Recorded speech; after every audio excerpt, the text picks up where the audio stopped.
Capítulo 2. La prohibición vinculada a la muerte. La oposición entre el mundo del trabajo o de la razón y el mundo de la violencia.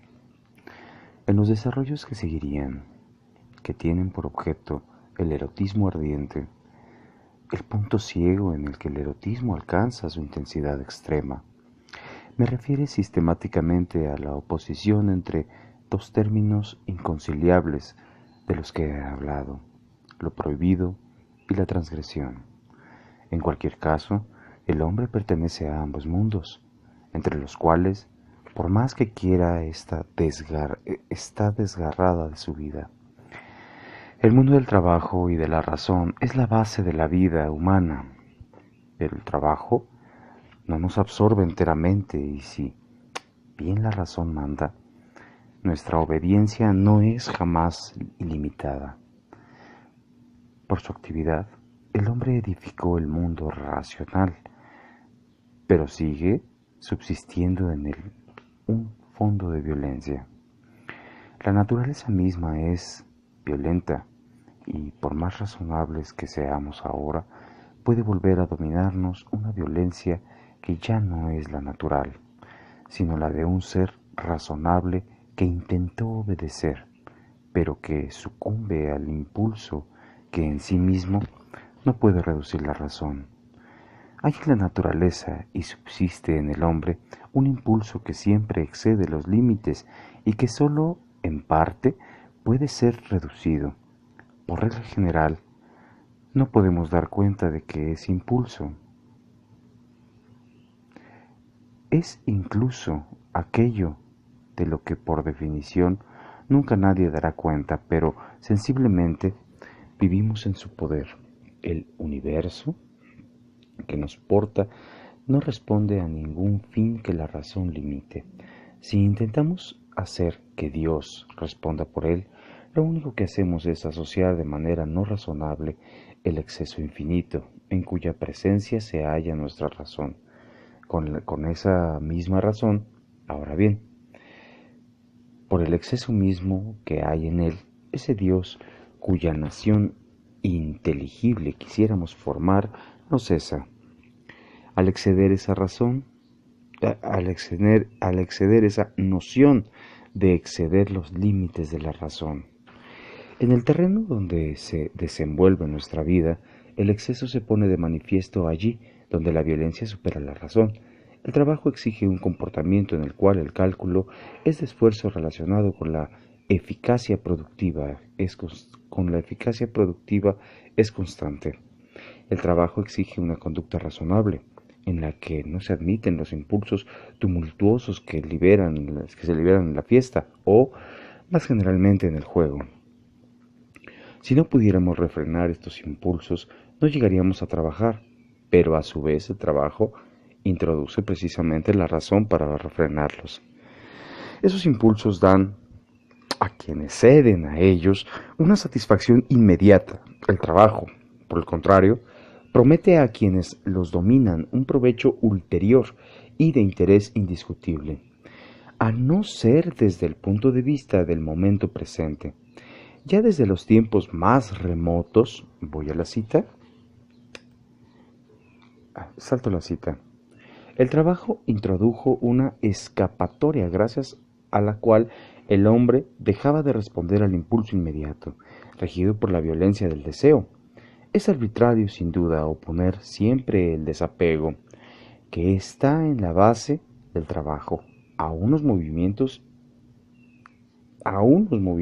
impulsivos, tumultuosos, cuya necesidad no es constante. Sin embargo, una vez comenzando, el trabajo crea una imposibilidad de responder a esas exigencias inmediatas que pueden hacernos indiferentes a unos resultados deseables, pero cuyos intereses solo remite a un tiempo ulterior.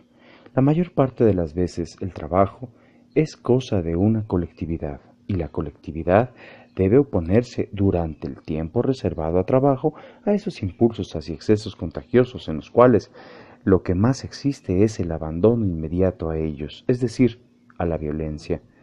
Por todo ello, la colectividad humana, consagrada en parte al trabajo, se define a las prohibiciones, sin las cuales no habría llegado a ser ese mundo del trabajo, que es esencialmente. El objeto fundamental de las prohibiciones es la violencia. Lo que impide darse cuenta en su simplicidad de esa articulación decisiva de la vida humana es el capricho que reinó en la promulgación de esas prohibiciones, el cual solió conferirles una insignificancia superficial. Sin embargo, la significación de las prohibiciones, si las tomamos en consideración en su conjunto y en particular si tenemos en cuenta las que sin cesar observamos religiosamente, se puede reducir a un elemento simple. Lo enuncio sin poder mostrarlo inmediatamente. Su fundamento solo aparecerá a medida que avance en una reflexión que he querido sistemáticamente. Lo que el mundo del trabajo excluye por medio de las prohibiciones es la violencia, y esta, en mi campo de investigación, es a la vez la violencia de la reproducción sexual y de la muerte. Más adelante podré establecer la profunda unidad entre de esos aparentes contrarios que son nacimiento y muerte. No obstante, ya desde ahora en el universo sádico, que se propone a la meditación de cualquiera que reflexione sobre el erotismo, se revela su conexión externa. Sade, lo que Sade quiso decir, horroriza por regla general a los mismos que aparentan admirarlo. Aunque sin haber reconocido por sí mismos este hecho angustiante, el impulso del amor, llevado hasta el extremo, es un impulso de muerte, y ese vínculo no debería parecer paradójico. El exceso del que procede la reproducción y el exceso que es la muerte no pueden comprenderse sino el uno con la ayuda del otro, pero ya desde el comienzo se hace evidente que ambas prohibiciones iniciales afectan la primera, a la muerte, y a la otra, a la función sexual. Los datos prehistóricos de la prohibición vinculada con la muerte. No matarás, no cometerás adulterio. Estos son los dos mandamientos fundamentales que encontraremos en la Biblia y que, esencialmente, no dejaremos de observar. La primera de esas prohibiciones es la consecuencia de la actitud humana para con los muertos. Vuelvo sobre la frase más remota de nuestra especie, en la que nuestro destino se puso en juego. Antes incluso de que el hombre tuviese un aspecto que presenta hoy, el hombre neandertal, al cual los prehistoriadores dan el nombre de Homo faber, ya fabricaba instrumentos de piedra diversos, muchas veces de factura muy elaborada, y con la ayuda de ellos tallaba la piedra o la madera. Esta clase de hombre vivió 100.000 años antes de nosotros, y que aún guardaba semejanzas con el antropoide, ya que se parecía a nosotros, aunque conocía como nosotros la postura vertical, andaba con las piernas algo flexionadas. Para caminar se apoyaba más que en la planta de los pies, en su borde exterior. No tenía como nosotros un cuello esbelto, aunque ciertos hombres aún guardando algo de ese aspecto simiesco. Tenía la frente baja y el arco superciliar prominente. De ese hombre rudimentario solo conocemos sus huesos, no podemos conocer con exactitud el aspecto que tenía su cara, y ni siquiera podemos saber si su expresión ya era humana. Sabemos solamente que trabajó y que se apartó de la violencia.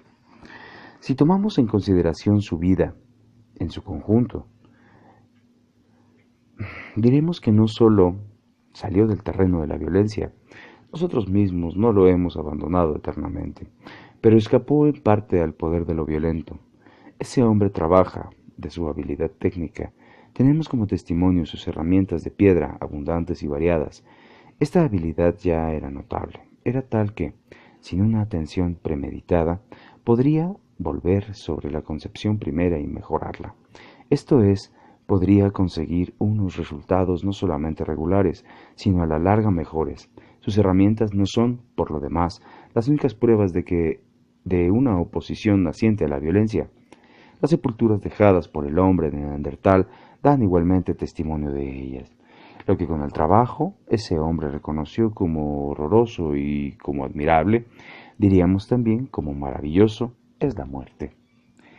La época que la prehistoria asigna al hombre de Neandertal es el Paleolítico Medio, a partir del Paleolítico Inferior, que al parecer fue anterior a él en centenares de miles de años. Existieron unos seres humanos bastante parecidos que, al igual que los neandertales, dejaron testimonios de su trabajo. Las osamentas de esos hombres más antiguos, llegadas hasta nosotros, nos llevan a pensar que la muerte ya había comenzado a preocuparles, pues al menos los cráneos habían sido objeto de su atención, pero la inhumación, tal como es su conjunto de la humanidad actual, la práctica siempre religiosamente, aparece hacia el final del Paleolítico Medio, esto es, poco tiempo antes de la desaparición del hombre de Neandertal y de la llegada de un hombre más parecido a nosotros, al que los prehistoriadores, reservado para el más antiguo nombre del Homo faber, dan como nombre el Homo sapiens. La costumbre de la sepultura es el testimonio de una prohibición semejante a la nuestra en relación con los muertos y con la muerte, al menos bajo la forma imprecisa. El nacimiento de esa prohibición es lógicamente anterior al de la costumbre de la sepultura. Hasta podríamos admitir que en cierto sentido y de manera apenas perceptible, hasta el punto de que no pudo subsistir ningún testimonio en él. Y sin duda tampoco se dieron cuenta quienes lo vivieron. Ese nacimiento coincidió con el del trabajo. Esencialmente se trata de una diferencia entre el cadáver del hombre y los demás objetos, como las piedras, por ejemplo. Hoy, esta diferencia caracteriza a a un ser humano y lo distingue del animal. Lo que llamamos muerte es el antes de la nada de la conciencia que tenemos de ella. Percibimos el paso que hay de estar vivos a un cadáver, es decir, ser este objeto angustiante para que el hombre es el cadáver de otro. Para cada uno de aquellos a quienes fascina el cadáver es la imagen de su destino. Da testimonio de una violencia que no solamente destruye a un hombre, sino que los destruirá a todos. La prohibición que, a la vista del cadáver, hace presa en los demás, es el paso atrás en el cual rechazan la violencia, en el cual se separa de la violencia. La representación de la violencia que, en particular, hemos de suponer en los hombres primitivos se entiende necesariamente en oposición al movimiento de trabajo que en una operación razonable ordena. Desde hace tiempo se ha reconocido el error de Levi-Brühl, quien negaba al primitivo un modo de pensamiento racional y le concedía solo los deslizamientos y representaciones indistintas a la participación. Es evidente que el trabajo no es menos antiguo que el hombre y, aunque el animal no sea siempre extraño al trabajo, el trabajo humano distinto al del animal nunca es extraño a la razón. En el trabajo humano se supone que se reconoce la identidad fundamental entre el trabajo mismo y el objeto trabajado, y la diferencia resultante del trabajo entre el instrumento elaborado y su materia del mismo modo, y el trabajo implica la conciencia de la utilidad del instrumento, de la sucesión de las causas y efectos en los que entrarán las leyes que rigen las operaciones más controladas de las que provienen y para las que sirvieron las herramientas. Son ya desde el conocimiento leyes de la razón. Estas leyes regulan los cambios que el trabajo concibe y realiza. Sin lugar a dudas, un primitivo no habría podido articularlas en un lenguaje que le hiciera consciente de los objetos designados, pero no de su designación, no del lenguaje mismo. La mayor parte de las veces, el mismo obrero actual no estaría en disposición de formular esas leyes en tanto que referidas a su trabajo. Con todo, las observa fielmente.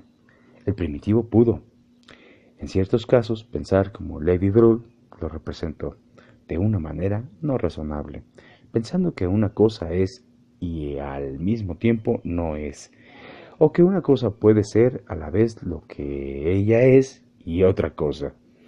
La razón no dominaba todo su pensamiento, pero lo dominaba en la operación del trabajo, hasta el punto que un primitivo pudo concebir sin formularlo un mundo del trabajo o de la razón, al cual se oponía un mundo de la violencia.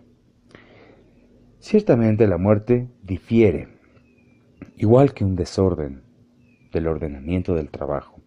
El primitivo podría sentir que el ordenamiento del trabajo le pertenecía, mientras que el desorden de la muerte lo superaba. Hacía de sus esfuerzos un sinsentido. El movimiento del trabajo, la operación de la razón, le servía, mientras que el desorden, el movimiento de la violencia, arruinaba el ser mismo, que está en el fin de las obras útiles. El hombre, identificándose con el ordenamiento que efectuaba el trabajo, se separó de estas condiciones de la violencia, que actuaba en sentido contrario. El horror por el cadáver como signo de la violencia y como amenaza de contagio de la violencia. Digamos, sin esperar más, que la violencia, así como la muerte, que significa, tiene un sentido doble. De un lado, un horror vinculado al apego que nos inspira la vida, nos hace alejarnos del otro. Nos fascina un elemento solemne y a la vez terrorífico que introduce una desaveniencia soberana. Volveré sobre esta ambigüedad. De momento solo puedo indicar que el aspecto esencial del movimiento de retroceso ante la violencia que traduce la prohibición de la muerte. El cadáver siempre hubo de ser, para aquellos de quienes fue compañero cuando estaba vivo, un objeto de interés, y debemos pensar que, una vez que aquel se convirtió en víctima de la violencia, sus allegados tuvieron bien cuidarlo en preservarlo de nuestras violencias.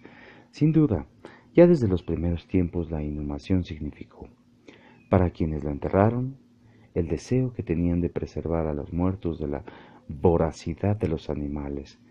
Pero aunque ese deseo haya sido determinantemente en la instauración de la costumbre de enterrar a los muertos, no podemos considerarlo el factor principal. Durante largo tiempo, el horror a los muertos debió de dominar de lejos los sentimientos desarrollados por la civilización atempranada. La muerte era un signo de violencia, de una violencia que se introducía en un mundo que podía ser arruinado por ella. Aún inmóvil, el muerto formaba parte de la violencia que había caído sobre él, y lo que se situaba en el ámbito de lo que podía resultar contagiado está amenazado por la misma ruina a la que el muerto había sucumbido. La muerte correspondía hasta tal punto a una esfera extraña al mundo familiar, que no podía convenirle más que un modo de pensamiento opuesto a aquel que rige en el trabajo. El pensamiento simbólico o mítico, que equivocadamente Levi Drull llamó primitivo, no responde sino a una violencia cuyo principio mismo es desbordar el pensamiento racional, el que corresponde al trabajo, del que corresponde al trabajo. Según esta manera de pensar, la violencia que, cayendo sobre el muerto, interrumpió un curso regular de las cosas, continúa siendo peligrosa una vez muerto quien recibió su golpe. Constituye incluso un peligro mágico que puede llegar a actuar por contagio en las cercanías del cadáver. El muerto es un peligro para los que se quedan, y si su deber es hundirlo en la tierra, es menos para ponerlo en él al abrigo y para ponerse ellos mismos al abrigo de su contagio. La idea de contagio suele relacionarse con la descomposición del cadáver, donde se ve una fuerza temible, agresiva, el desorden, que es biológicamente la podredumbre por venir y que, tanto como el cadáver fresco, es la imagen del destino, lleva a sí mismo una amenaza. Ya no creeremos en la magia contagiosa, pero ¿quién de nosotros podría asegurar que no palideciera a la vista de un cadáver lleno de gusanos?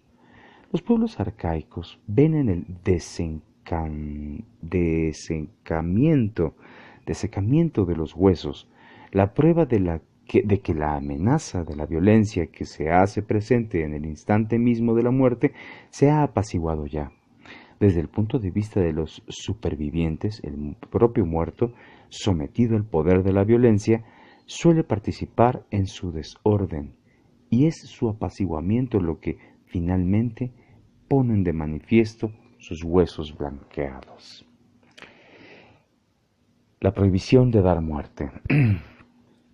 La prohibición, en el caso del cadáver, no siempre parece inteligible. En Tótem y Tabú, Freud, a causa de su conocimiento superficial de los datos etnográficos, que desde luego hoy son menos informes, admitía que la prohibición, el tabú, se oponía generalmente al deseo de tocar. Sin duda, el deseo de tocar los muertos no era en otro tiempo mayor que hoy en día. La prohibición no proviene necesariamente del deseo. En presencia del cadáver, el horror es inmediato, nunca falla, y, por decirlo así, es imposible resistirse a él.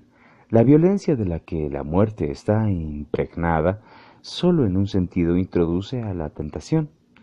Cuando se trata de encarnarla en nosotros contra un viviente, cuando nos viene el deseo de matar, la prohibición de dar muerte es un aspecto particular de la prohibición global de la violencia. A los ojos de los hombres arcaicos, la violencia es siempre causa de la muerte, aunque puede actuar por un efecto mágico. Siempre hay que un responsable del acto de dar muerte. Ambos aspectos de la prohibición son corolarios. Podemos huir de la muerte y ponernos al abrigo de las fuerzas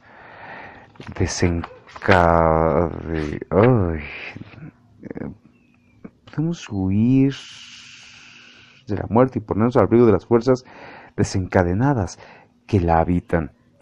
No debemos dejar que en nosotros se desencadenen otras fuerzas análogas a aquellas de las que el muerto es víctima, por las que en ese instante está poseído. En principio, la comunidad que el trabajo constituyó se considera esencialmente extraña a la violencia puesta en juego en la muerte de uno de los suyos. Frente a la muerte, la colectividad siempre siente la prohibición. Por eso, no vale tan solo para los miembros de una comunidad. Ciertamente la prohibición actúa plenamente en el interior, pero también fuera. Entre los extraños a la comunidad se siente la prohibición, aunque ésta puede ser transgredida. La comunidad a la que el trabajo separa de la violencia lo es en efecto durante el tiempo del trabajo y frente a quienes el trabajo común asocia. Pero fuera de este tiempo, fuera de los límites, la comunidad puede volver a la violencia, puede ponerse a dar muerte en una guerra que la oponga a la comunidad. En ciertas condiciones y por un determinado tiempo está permitido y hasta es necesario dar muerte a los miembros de una tribu dada. No obstante, las más frenéticas hecatombes, a pesar de la ligereza de quienes se hacen culpables de ellas, no levantan eternamente la maldición que cae sobre el acto de dar muerte. Sí, en alguna ocasión, cuando la Biblia nos ordena no matarás, nos hace reír. La insignificancia que atribuimos a esa prohibición es engañosa. Una vez derribado el obstáculo, la prohibición encarnecida sobrevive a la transgresión. El más sangriento de los homicidas no puede ignorar la maldición que recae sobre él, pues esa maldición es la condición de una gloria.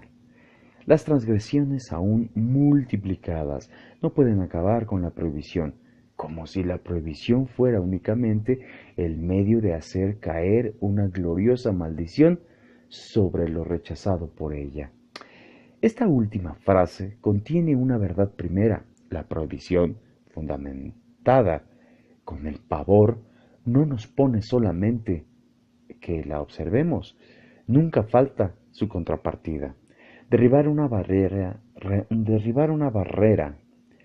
es en sí mismo algo atractivo. La atracción prohibida toma un sentido que no tenía antes que el de un terror que nos aleja de ella. La envolviese en una aureola de gloria. Nada contiene al libertinaje, escribe Sade. Y la manera verdadera de extender y de multiplicar los deseos propios es querer imponerles limitaciones. Nada contiene al libertinaje, o mejor, en general, no hay nada que reduzca la violencia.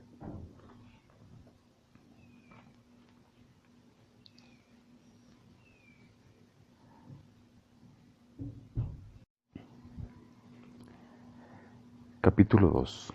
La prohibición vinculada a la muerte. La oposición